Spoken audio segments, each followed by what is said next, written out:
AITA for leaving my fiancée after she said she needed to sleep with other men first? Hi, I'm a 34-year-old man, and my fiancée, Brielle, was 28 when I met her. The first red flag was how fast everything moved. We matched on a Tuesday, had coffee on Wednesday, dinner on Friday, and by the second week, she was already spending weekends at my place. But honestly, after years of dating failures, having someone that gorgeous interested in me felt like winning the lottery. She had an incredible way of making me feel like the most important man in the world. She would surprise me at my real estate office with lunch, wear my brokerage's t-shirts around the house, and post couple pics on Instagram with captions about how blessed she felt. For someone who had never received that kind of attention, it was completely addictive. The requests for money started small. She would forget her purse on dates, and I would pay for everything. Her car needed expensive repairs, and she would get stressed out until I offered to help. Her rent was late because her freelance social media consulting wasn't paying her on time, so I suggested she move in with me to save money. Looking back, it's embarrassingly obvious. But when you're getting that much affection from someone who feels out of your league, your judgment gets cloudy. 8 months into our relationship, she moved into my house. That's when the expenses really ramped up. My grocery bill tripled because she only ate organic products from Whole Foods. She needed a membership to an exclusive yoga studio that cost $180 a month. Her phone broke, and obviously, she needed the new iPhone Pro. Every time I hesitated on a purchase, she would get quiet and sad until I felt guilty and caved. But what kept me hooked was that she was constantly talking about our future, the kids we would have, where we would live when we got married, what her dream wedding would look like. She had a massive Pinterest board with hundreds of ideas for dresses and venues. For someone who had never had anyone plan a life with them, it was an incredible feeling. After 18 months together, I was completely under her spell. This beautiful woman loved me. She wanted to marry me. She was planning our whole life. When she started dropping hints about engagement rings last Christmas, I didn't hesitate. I spent $18,000 on a 2.5-carat diamond from the most expensive jeweler in Scottsdale, because she said she had always dreamed of a real diamond from a real jewelry store. The proposal was exactly how she wanted it. An expensive restaurant with a view, a hidden photographer to capture the moment, everything perfectly staged for Instagram. She said yes, cried happy tears, and immediately posted with phrases like blessed and future wife. The post got over 500 likes, and she was radiant. That was 5 months ago. Everything seemed perfect until 6 weeks ago, when my world got turned completely upside down by the most absurd conversation of my life. It was a Thursday afternoon in early March. I had just gotten home from closing a huge office complex deal that was going to land me a massive bonus. I was on cloud 9, planning to surprise Brielle with a weekend trip to San Diego to celebrate. She was already home, which was unusual because she normally went to her boutique fitness classes after work. Another $160 a month membership that I paid for. She was sitting on the $5,000 couch she'd convinced me we needed for entertaining, staring at her phone with a strange expression. I grabbed some water from the stainless steel refrigerator, also her choice, also expensive, and sat down next to her, ready to share my good news. "How was your day, babe?" I asked, still buzzing from the deal. She didn't look up from her phone. "Cole, we need to have a serious conversation about something important." My stomach instantly sank. You know that tone. Nothing good ever comes from those words. I thought maybe she was pregnant, or wanted to move into a bigger house, or something related to wedding planning. "What's wrong?" I asked, turning the TV volume all the way down. She finally looked at me and dropped the most absurd sentence I have ever heard in my life. "I've been thinking a lot about our relationship, and I've realized that I need to explore other romantic options before we get married." I stared at her blankly. "What do you mean, explore other options?" "Well," she said, as if she were explaining basic math to me, "you're pretty much the only serious relationship I've ever had. How can I know you're really the best choice for me if I haven't experienced what else is out there?" I felt like I'd stepped into an alternate reality. "Brielle, we're engaged. We've been planning our wedding for months. You have 17 different boards on Pinterest dedicated to our future together." She rolled her eyes. "That's my exact point, Cole. This is a monumental decision, and it would be completely irresponsible of me not to make sure I'm making the best possible choice. It wouldn't be fair to either of us if I end up settling for less than I could have." Settling. She used that word to describe marrying me. This woman, who had been living in my house for free for over a year, whose entire lifestyle I financed, was telling me that marrying me might be settling. So what exactly are you proposing? I asked, unable to believe where this was going.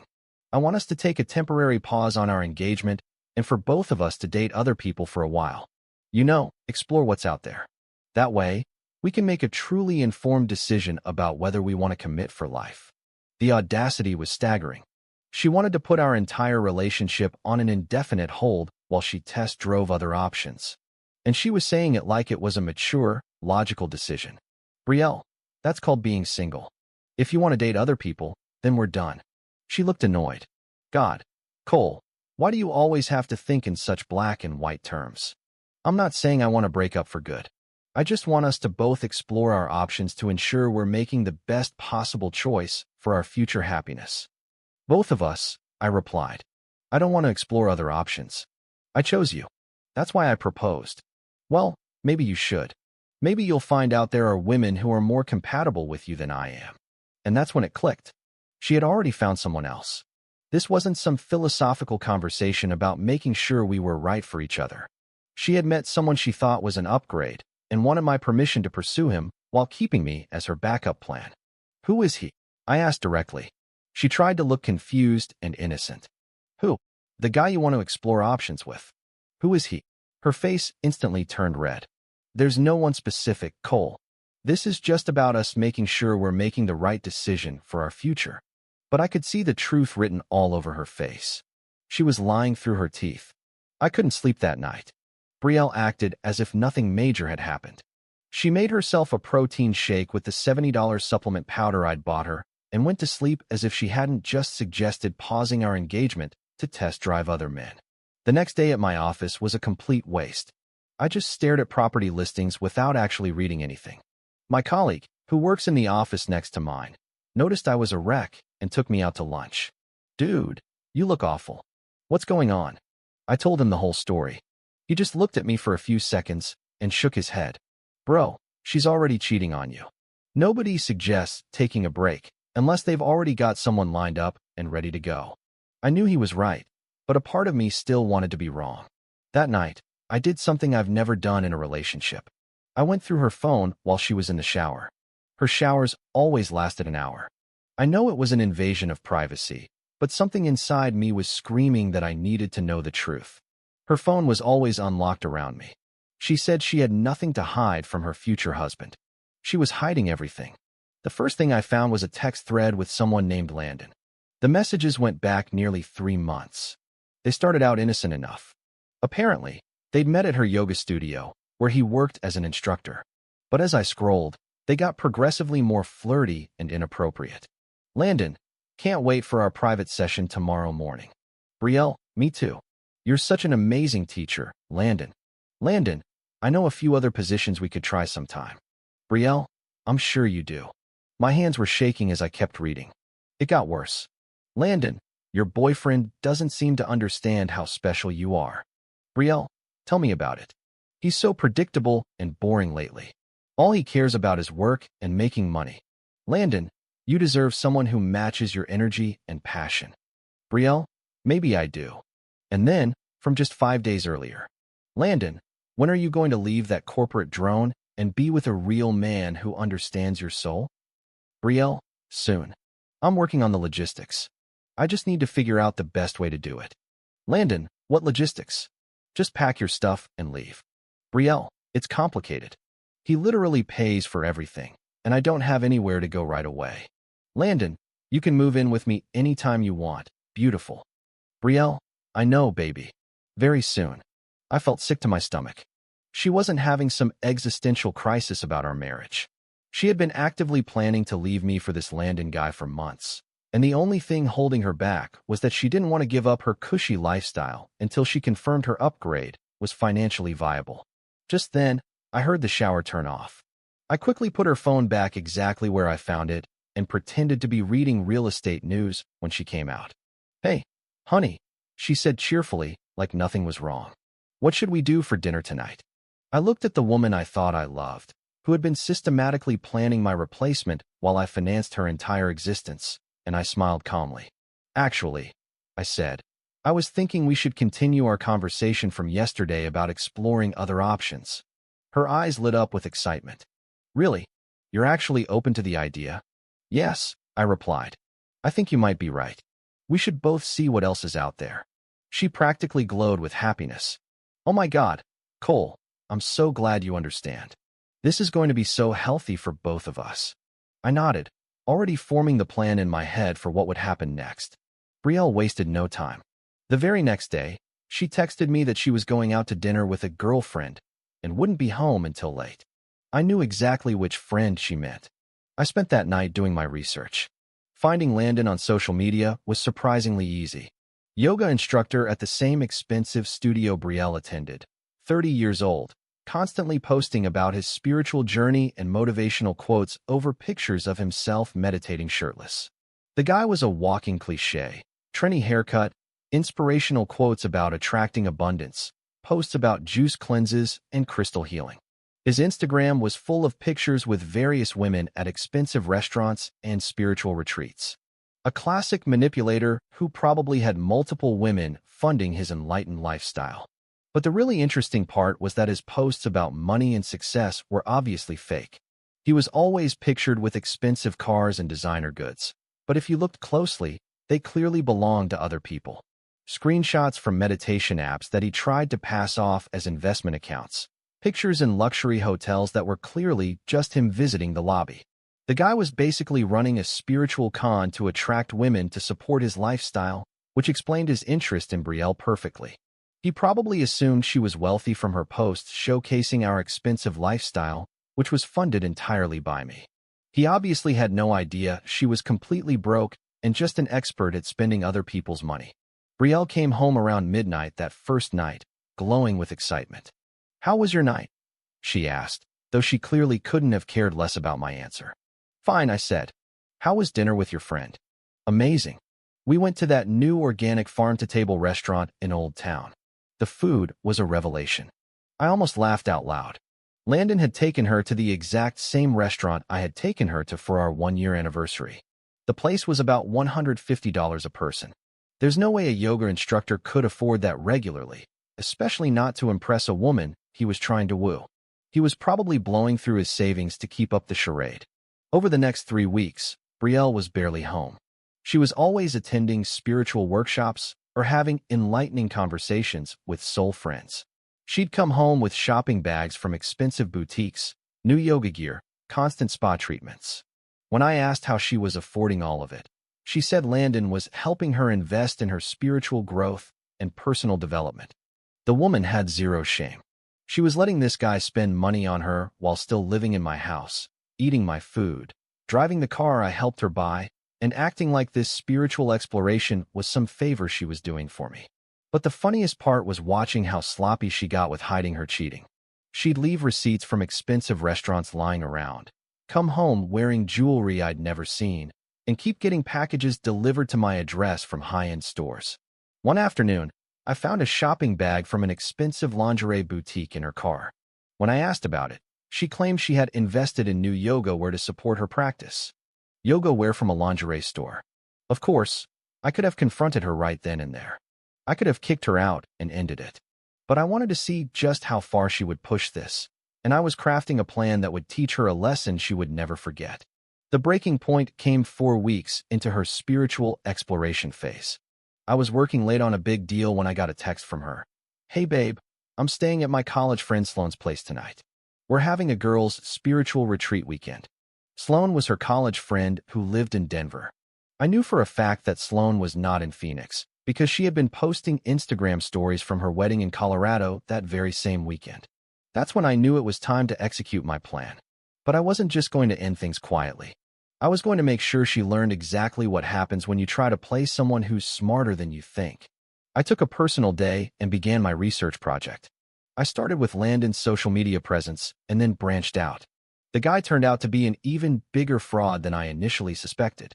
His successful yoga business was actually him teaching 3 classes a week at the studio for about $25 a class, plus maybe 2 private sessions a month.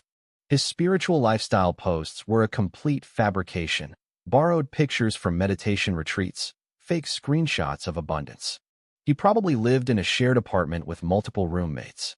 But the most telling discovery was his Venmo account, which he kept public because he apparently thought it made him look successful. The guy was completely, utterly broke. He was splitting rent 4 ways.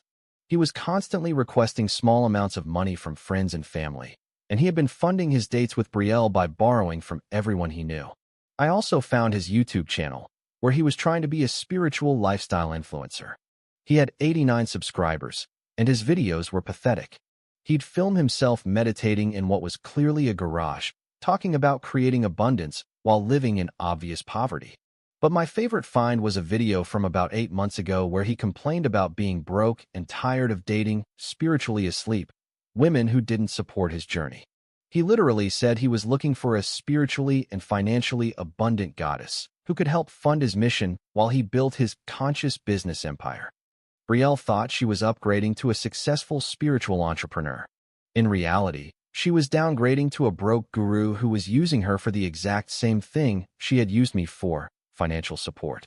That's when I devised my beautiful, simple plan.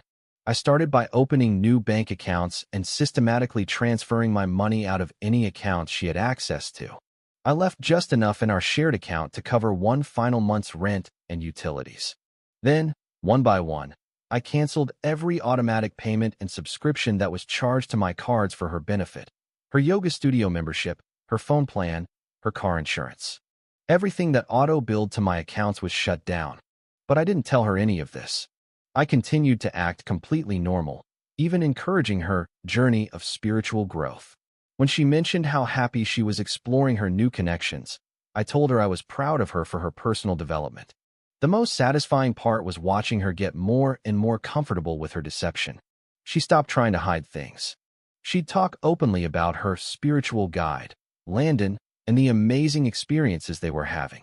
2 weeks after I started my plan, the first shoe dropped. Her phone service was disconnected because the auto payment failed. She panicked and asked me to call the company to fix it. "That's weird," I said. "Let me look into it." I called the company and told them my card had been canceled due to suspicious activity and they would need to verify my identity before restoring service. I told her it would probably take a few days. She was annoyed, but not yet suspicious. Landon let her borrow his phone a few times to contact me, which confirmed she was now staying at his place regularly. A few days later, her yoga studio membership was canceled. Then her car insurance. Each time, I had a perfect excuse: bank security issues, identity theft protection, bureaucratic red tape. What she didn't know was that I was tracking her Uber and Lyft usage through our family plan, and the receipts told an increasingly desperate story. By week 5 of her spiritual journey, it was clear Landon was getting tired of funding their relationship. The records showed Betrayal taking rides between my house and his apartment multiple times a day, which meant he was no longer letting her stay there permanently. She was also going to cheaper and cheaper restaurants and venues. The expensive farm-to-table dates had been downgraded to chain restaurants and coffee shops. The spiritual romance was dying a quick death as soon as the money ran out. Then, I started getting a series of frantic texts from Betrayal. "Betrayal, Cole, something is really wrong with our accounts. Can you please fix it? I can't even buy groceries. This is getting really stressful. Landon thinks I'm lying about my financial situation. Cole, please answer. I need you to Venmo me some money right now." I let her stew for a full day before I replied. "Me? Sorry, babe, been swamped with a big deal. What's up?" She called me immediately, on the verge of tears. "Betrayal, everything is falling apart. My phone doesn't work, my yoga membership got canceled, and now none of my cards are working. I think someone stole my identity." Me? "Oh no, that's terrible. Have you filed a police report?" "Betrayal, I don't know what to do. I'm stuck at Landon's place, and he's really upset because he thinks I lied to him about my finances. Can you please just Venmo me some money so I can get home?" Me? "Of course, honey. How much do you need?"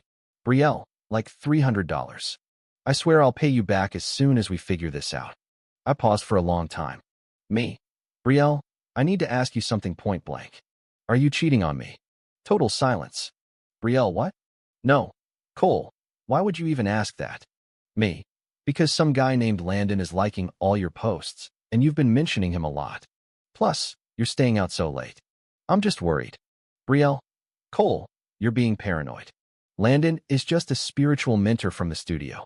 We talked about this. We're both exploring our options, remember? It's what we agreed to. Me, you're absolutely right. I'm sorry for doubting you. I'll send the money right away. Brielle, thank you, babe. I love you. We'll get through this together. But I didn't send her anything. I just waited. For hours later, she called again. Brielle, Cole, I don't see the Venmo transfer. Can you check on it? Me, that's strange. Let me look.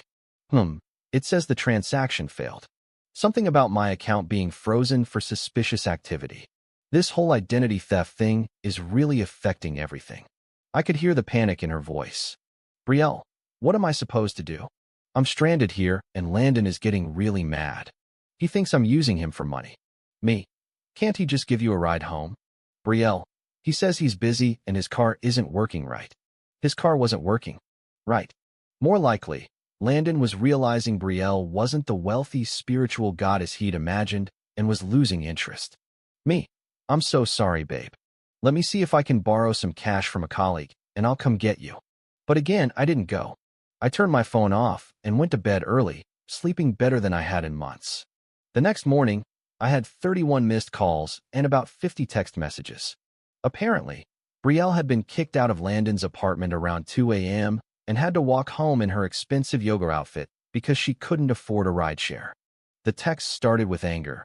Where are you? Then moved to desperation. Cole, please, I really need help. Then to manipulation. I can't believe you'd abandon me when I need you most. And finally, back to anger. This is exactly why I needed to explore other options. You're completely unreliable. I waited until noon to reply. Me, oh my God, Brielle, I'm so sorry. My phone died and I couldn't find my charger anywhere. Are you okay? What happened? When she called me, she was actually crying. Real tears, not the manipulative kind. Landon and I got into a huge fight. He accused me of using him for money and said I was just a spoiled princess who didn't appreciate what she had. Then he told me he never wanted to see me again and kicked me out of his apartment at 2 in the morning. Oh no, that sounds awful, I replied with fake concern. What caused the fight? He expected me to pay for dinner last night, and I couldn't because of all these banking issues. And when I asked him to help me get home, he said he wasn't my personal bank and that I should call my rich boyfriend if I needed financial support. I almost laughed out loud.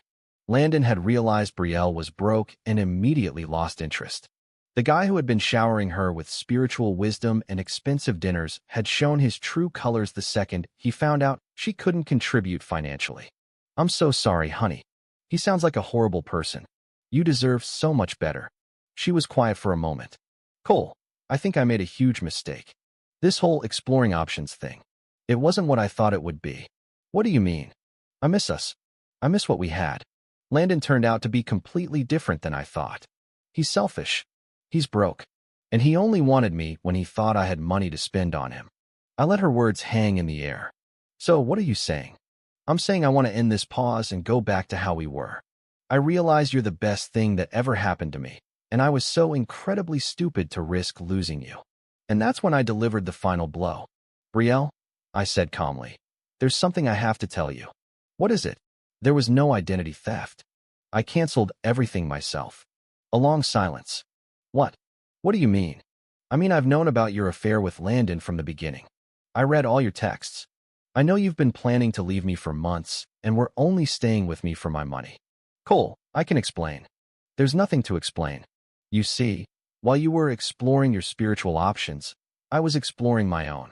Like whether I wanted to be with someone who cheats on me, lies to me, and uses me as an ATM while she looks for something better. She started crying again. Cole, please. I made a terrible mistake. I love you. Landon was a disaster. I realized you're the one I want to be with. Brielle, you don't love me. You love my bank account. You love having someone pay for your lifestyle while you do whatever you want. But here's the thing. I'm done being your personal financial support system. What are you saying? I'm saying pack your bags and get out of my house. Today. The panic in her voice was immediate. Cole, you can't be serious. Where am I supposed to go? I have no money, remember? All of our accounts are messed up. Not our accounts. My accounts, which you should have never had access to. I've already moved all my money into new accounts you can't touch. You can't just kick me out. This is my home too. Actually, it's not. Your name isn't on the deed. You don't pay the mortgage, and you have no legal right to be here. But I'll give you 24 hours to pack your things and figure it out. Cole, please. I have nowhere to go. Landon won't take me back. I don't have any savings. I can't even afford a hotel. You should have thought of that before you decided to cheat on me. I didn't cheat. We were on a break. A break that you engineered so you could cheat guilt-free while keeping me as your backup plan. But here's the thing you didn't count on. I am nobody's backup plan. Then her whole demeanor changed. Fine, you know what? You're pathetic, Cole. No wonder I wanted to explore other options. You're boring, and you'll never find someone as good as me. I was settling for you, and we both know it. Maybe you're right, I replied. But here's the difference. I'd rather be alone than be with someone who doesn't actually want me. For the next few hours, Betrayal tried every manipulation tactic in the book. Crying, begging, promising she would change, threatening to destroy my things, pretending she might be pregnant. She definitely wasn't. Saying she would tell everyone I was controlling and abusive, and even offering to make things right in the bedroom. Nothing worked. I just sat in the living room, sipping coffee, and watched her stuff her designer clothes into trash bags, since she could no longer afford decent luggage. But the best part was yet to come. Around 7 p.m., there was a knock at the door. I looked through the peephole and smiled. It was Landon. I opened the door. Can I help you? Landon was exactly what I expected, a little shorter than me, fake tan, wearing yoga pants and a meditation retreat t-shirt. He looked very nervous. Yeah, I'm here to pick up Betrayal. Betrayal? I called out. Your ride's here. She came out of the bedroom with her bags, looking completely mortified. Landon looked around at the expensive furniture, the huge TV, the view of the mountains. I could see the gears turning in his head. This is your place? He asked me. Yep. What? He looked at me. Then he looked at Betrayal. She told me you were some boring salesman who lived in a small apartment. I laughed. Nope. I'm a senior sales manager with a 6-figure income, and this house is all mine, I replied. Though I can see why she might have wanted to leave those details out. The look on Landon's face completely changed. He looked at Betrayal with disgust. You told me he was a loser. He is, Betrayal said desperately. Landon, let's just go, please. But Landon was taking in the house, clearly realizing what Betrayal was giving up. Wait, so you were living here for free, and he paid for all your stuff? Landon, just let's go. And you left this for me? He said, shaking his head. Lady, I teach yoga for $25 a class, and I live in a shared apartment with 3 roommates. What on earth were you thinking? That's when Betrayal completely lost it. She started screaming at both of us, calling me a controlling jerk and calling Landon a broke failure. She said we were both pathetic and that she deserved better than either of us. Landon just turned around and walked away, leaving her standing in my doorway with her trash bags, screaming at his back as he left. That was 4 months ago. The last I heard from mutual friends is that Betrayal moved back in with her parents in Tucson and is now working for a multi-level marketing company, selling skincare products on Instagram. She tried to contact me a few times, saying she'd learned her lesson and wanted to make things right, but I've blocked her everywhere. I returned the engagement ring to the jeweler and used the refund as a down payment on a new Corvette. I posted a picture of it on social media with the caption, "Upgraded my ride after dropping some dead weight." As for Landon, he was apparently fired from the yoga studio for having inappropriate relationships with clients and is back to posting fake motivational quotes over stock photos of money. Oh well. If you liked it, don't forget to leave a comment and support the channel by subscribing. See you in the upcoming stories.